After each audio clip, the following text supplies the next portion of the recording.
on se retrouve pour la rubrique C'est mon histoire. Aujourd'hui, j'ai le plaisir d'être avec Heidi Verso. Bonjour Heidi. Allô. Comment tu vas? Ça va très bien. Merci Heidi d'être avec nous sur le plateau de C'est mon histoire. Tu nous as énormément bénis dans les émissions Bonjour chez vous pour les ados. Je vais rappeler brièvement qui tu es. Tu es bien entendu la fille de Anne et Jonathan Verso quand même, l'une des filles parce que vous êtes 3. Et tu es également pasteur chez les Assemblées de Pentecôte du Canada. Tu as organisé plusieurs mouvements de rassemblement de jeunes chrétiens. Tu t'occupes énormément d'adolescents. Tu as vraiment un ministère au niveau des ados.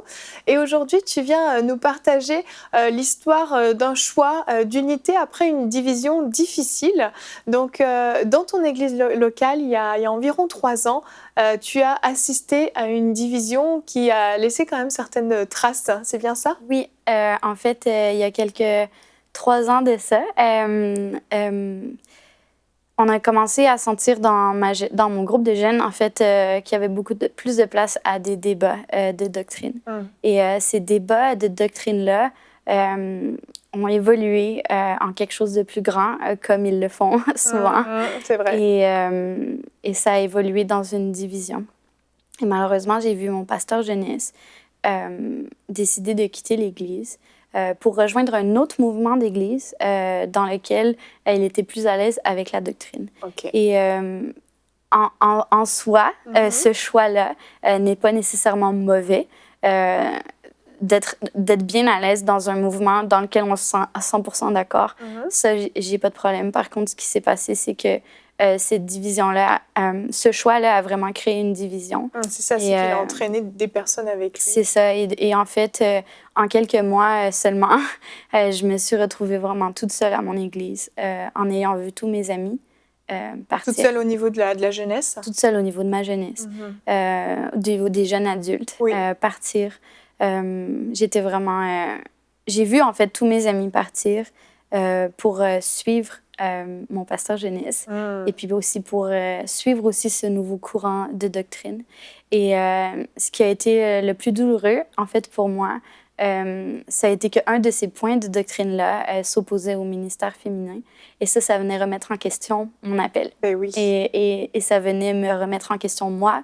Et même si j'ai déjà entendu « Non, mais c'est pas contre toi, c'est vraiment contre cette doctrine-là », moi, j'ai pas pu m'empêcher de me sentir pointée parce que j'étais alors encore au collège biblique pour terminer mon baccalauréat en théologie. Et puis, avec le but ultime d'être à temps plein dans le ministère Bien et puis sûr. de commencer à prêcher. Et j'ai eu beaucoup d'opposition quand j'ai commencé mon ministère. Quand j'ai commencé à prêcher, il y a eu des situations dans lesquelles je suis arrivée pour prêcher et puis je m'étais rendu compte, en fait, que tout le monde avait décidé de ne pas venir pour ne pas être sous mon autorité pendant que je prêchais. De boycotter la réunion, finalement. Oui, on peut parler d'un boycott. Et puis finalement, je me suis retrouvée cette soirée-là à prêcher devant la personne qui a fait la louange, puis mon père, tu sais. Oh. Mais en fait, c'est des situations dans lesquelles on apprend vraiment à compter sur Dieu et aussi dans lesquelles on se pose la question, mais qu'est-ce qui est réellement important? Et on fait vraiment le tri dans nos priorités. Et en fait, cette même année, j'ai été inclus dans l'équipe d'organisation du programme qui s'appelle Essor Montréal. C'est un programme de mission urbaine et de formation de disciples qui prend place pendant 2 semaines à Montréal. Chaque année? Chaque année, chaque été. Et en fait, c'est des jeunes de partout au Canada et aux États-Unis qui viennent se rejoindre à Montréal, sur la terre missionnaire de Montréal, pour rejoindre les gens de Montréal avec l'évangélisation et l'amour à travers le service dans des œuvres. D'accord, donc c'est vraiment l'objectif de cet organisme Essor. Ouais. C'est vraiment l'évangélisation. On touche les gens pendant 2 semaines. C'est comme une évangélisation explosive, si on veut, pendant 2 semaines, c'est ça? En fait, c'est 2 semaines de formation de disciples dans lesquelles les jeunes apprennent réellement à compter sur Dieu et font le choix de vivre une vie en mission. Et pas seulement que la mission, c'est pas seulement pour les missionnaires qui sont à l'étranger, mais c'est aussi pour chaque chrétien. C'est la mission de chaque chrétien que d'être un témoin dans son entourage, dans son lieu. Et toi, tu t'es retrouvée justement participante, mais aussi impliquée de façon bénévole, c'est ça, au niveau du staff? Exactement. Moi, j'ai été mise... ça a été vraiment par la main de Dieu. J'ai rien essayé de... Je me suis retrouvée là par le biais d'amis qui m'ont dit « Ah, ben tu pourrais venir aider. » Et finalement, quand on est quelqu'un de disponible dans les mains de Dieu, on finit toujours par en faire plus qu'on pensait. Ça, c'est vrai. Et je me suis retrouvée en fait responsable de toute la formation d'évangélisation et l'équipement d'évangélisation pour les équipes. Et ça, c'est vraiment la même année que tu vis cette division à l'église. C'est ça. Donc, tu es quand même un peu blessée par tout ce qui s'est passé. En tout cas, ton appel a été remis en question. Oui. Et là, on t'offre cette opportunité de pouvoir être responsable de cette formation d'évangélisation. Là, tu te dis que Dieu est dans le coup.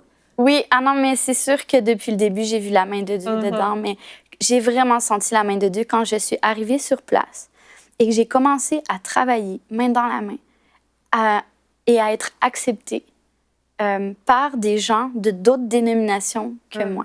C'est-à-dire que c'est un mouvement qui est évangélique, mais qui est vraiment interdénominationnel, dans lesquels il y a des frères ménonites qui travaillent avec des chrétiens de l'Alliance chrétienne missionnaire, avec des baptistes, avec des gens d'églises indépendantes, des églises ethniques, des églises des États-Unis qui viennent avec leur culture américaine, des gens, des anglophones, des francophones, et puis des gens, sincèrement, des gens de toutes les nations qui sont représentés. Qui n'ont pas forcément les mêmes valeurs doctrinales sur tous les points, mais qui réussissent à se rassembler pour travailler ensemble. C'est ça, et c'est ce qui m'a le plus touchée, c'est que je suis arrivée, puis je me suis fait la réflexion, Seigneur, c'est la première fois que je me sens 100% à l'aise d'être moi-même en tant que chrétienne dans un endroit chrétien. Et c'est fou de penser que je me sens aussi à l'aise avec des gens dont je ne connaissais même pas l'existence avant. C'est-à-dire que moi, il y a des mouvements d'église que j'ai découverts à travers ce programme que je ne connaissais pas parce que j'étais jamais vraiment sortie de mon mouvement, en fait. Et puis, c'est souvent le cas, d'ailleurs. Oui, c'est ça. Et puis, je suis arrivée dans ce mode d'unité et là, j'ai vu Dieu à l'œuvre. Et j'ai vu vraiment, en fait, que l'Évangile, c'est pas compliqué. Ce que Jésus nous demande de faire, c'est simple. Et souvent, en tant que jeunes, surtout les jeunes adultes de ma génération, on est une génération qui aime se poser des questions et qui prend sa valeur dans sa capacité à avoir des réflexions peut-être plus approfondies que d'autres et puis vraiment de chercher sa valeur là-dedans.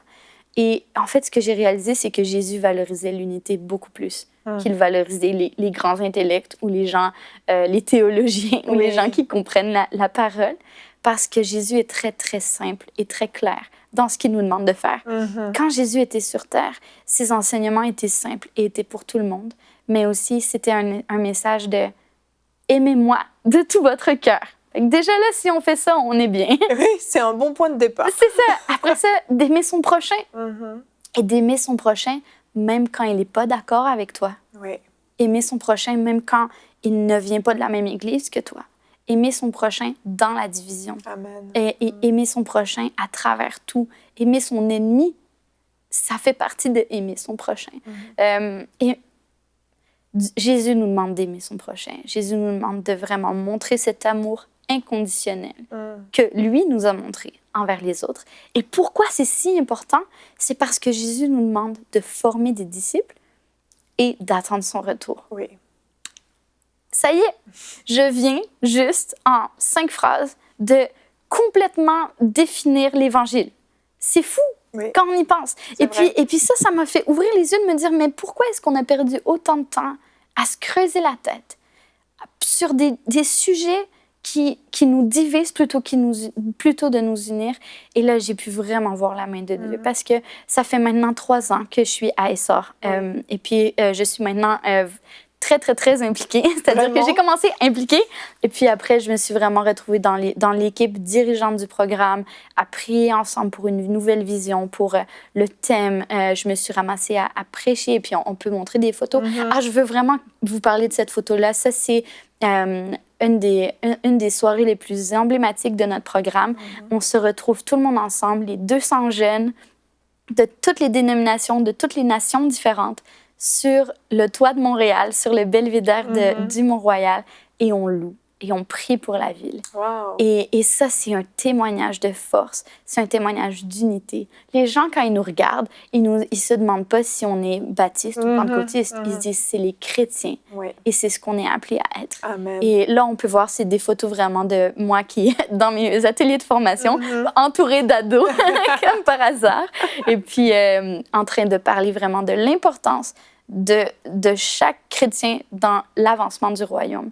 Et en fait, quand on arrête de s'arrêter, c'est pas très français, mais j'ai vraiment réalisé à travers ce programme que oui, c'est très important d'être dans une église locale. Puis moi, je suis très fière d'être pentecôtiste. Je suis très contente parce que les assemblées de Pentecôte du Canada ont mis leur sceau d'approbation sur ma vie en me disant, mais on t'a passé à l'épreuve, on t'a formé, on t'a testé, on a testé ta doctrine, et puis tout le monde, toutes les centaines puis les milliers d'églises dans le Canada, mais on ne parlera même pas du nombre d'églises pentecôtistes dans le monde. Oui. Ensemble, on se met d'accord, puis on dit, tu es pasteur. Wow. Puis ça, c'est pour moi, je suis très fière d'être pentecôtiste Bien pour sûr. ça, parce que c'est mon mouvement, c'est le mouvement qui m'a formée, qui m'a formée en tant que disciple, puis maintenant, je peux en former d'autres. Oui. Mais par contre, la richesse que c'est que de marcher dans l'unité, puis de juste s'aimer pour qui on est, et puis de mettre les sujets difficiles de côté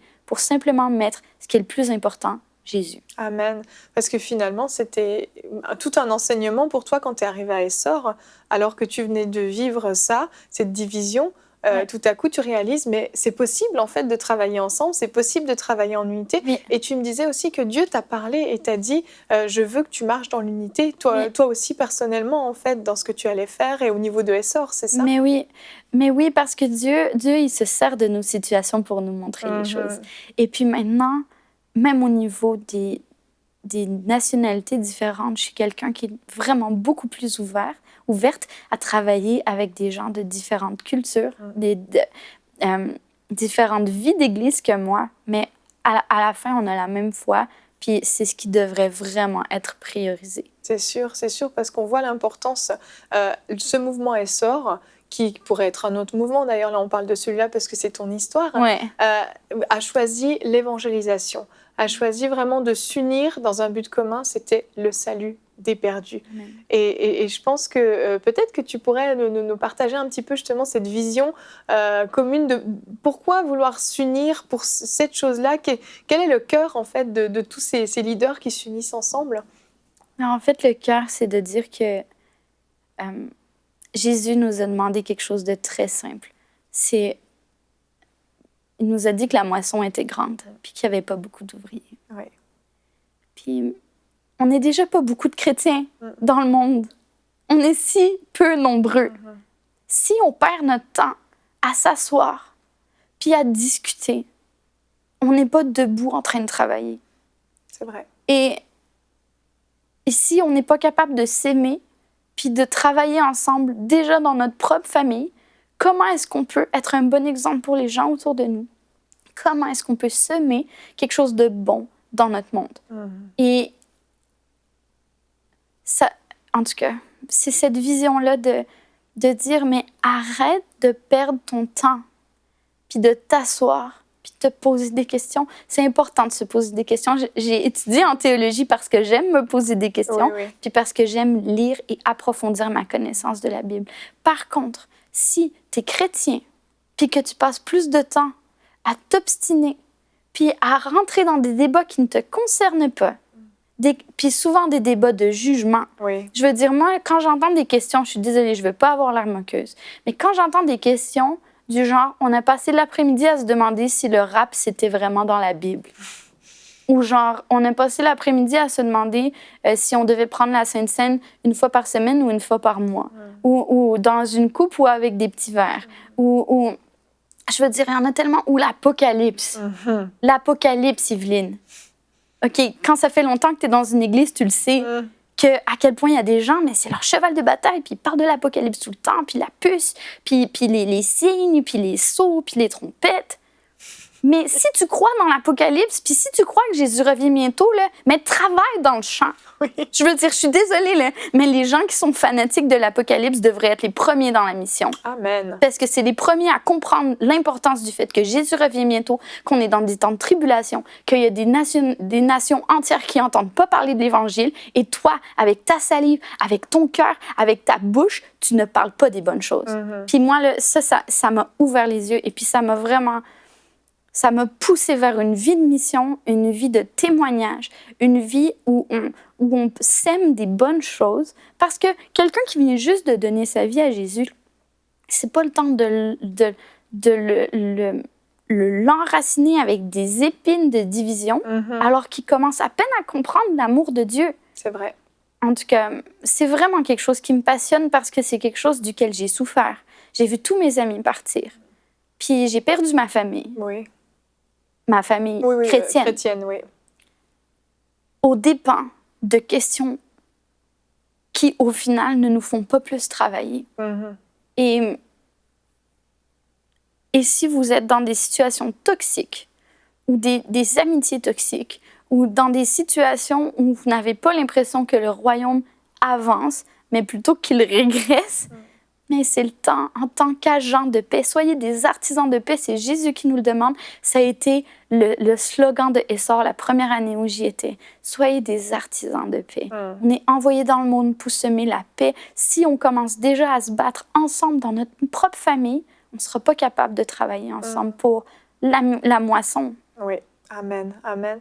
Est-ce que dans les quelques minutes qui restent, Heidi, tu veux bien prier pour des leaders qui ont envie de travailler dans l'unité, mais qui ne savent pas forcément comment s'y prendre, ou qui sont bloqués par des points de doctrine qui sont finalement des grains de sable complètement insignifiants comparés à tout ce qu'il y a. Est-ce que tu veux bien finir avec ces gens-là? Oui. Oh oui, Seigneur, tu nous as envoyés pour être des artisans de paix, Seigneur. Tu nous as demandé de te suivre, Seigneur, et ça a été le plus beau jour de notre vie quand on t'a accepté, Seigneur, et quand on a vraiment décidé de marcher avec toi. Et je te remercie, Seigneur, pour tous ces gens qui t'ont accepté comme leur sauveur, Seigneur. Je te remercie pour la communauté de chrétiens qu'on est dans la francophonie, et je te prie pour l'unité, Seigneur. Je te prie pour l'unité dans les familles, l'unité dans les églises locales, mais aussi l'unité entre les églises locales de la même ville pour travailler comme un seul bras pour nourrir une ville qui a tant besoin de toi, Seigneur. Je te prie de restaurer les cœurs brisés. Je te prie de venir consoler ceux qui ont été victimes de ces divisions, Seigneur, ou qui le sont encore coincés dans des disputes, coincés dans des débats, Seigneur. Seigneur, tu m'as montré comment choisir mes combats. Tu m'as montré comment favoriser les choses simples, Seigneur, et je te prie de le faire dans la vie de ceux qui nous regardent aujourd'hui, Seigneur. Je te prie d'ouvrir nos yeux à nos frères et nos sœurs. Je te prie pour des églises multiculturelles. Je te prie pour des églises où les gens sont unis ensemble, qu'il n'y a plus de choses qui nous divisent, qu'il n'y a plus de racisme, Seigneur, qu'il n'y a plus de fermeture d'esprit, mais vraiment des églises qui sont selon ton cœur, des églises unies, Seigneur. Dans l'Apocalypse, on voit toutes ces nations vêtues de robes blanches qui te louent, Seigneur. Et je te remercie parce que chacune de nos églises et chacune de nos nationalités vont être représentées, Seigneur, lors de ce jour. Et je te prie qu'on puisse garder en tête à quel point c'est important pour toi et à quel point ça déplaît ton cœur. Ça déplaît ton cœur quand on tourne notre dos à nos frères et nos sœurs pour des débats de vent, Seigneur. Je te remercie parce que tu nous protèges. Je te remercie parce que quand tu es le premier, Seigneur, au milieu de nous, l'unité est possible, Seigneur. Et je te prie vraiment d'ouvrir nos cœurs et d'ouvrir nos yeux, de nous apprendre à faire les bons choix, Seigneur, de nous apprendre à prioriser les bonnes choses. Et vraiment pour ta gloire, Seigneur, tu reviens bientôt et nous ne voulons pas être retrouvés assis à discuter, mais nous voulons être retrouvés dans le champ à travailler pour ton royaume, Seigneur. qu'on puisse être des serviteurs utiles à ton œuvre. Pas des serviteurs connaissants, mais des serviteurs utiles, Seigneur. Je te remercie pour la grâce que tu nous as fait d'être ici aujourd'hui. Et vraiment, je te prie de venir semer en nous cette semence de paix et cette semence d'unité dans nos vies, dans nos églises, Seigneur. Amen. Amen. À la maison, j'espère que vous avez pu faire cette prière avec nous, vous associer pour l'unité, parce qu'on a désespérément besoin de s'unir dans ces temps dans lesquels on est. Merci beaucoup, Heidi, d'être venue nous partager ce témoignage qui est vraiment à la gloire de Dieu. Merci d'être une voix dans la jeunesse, une voix pour l'unité.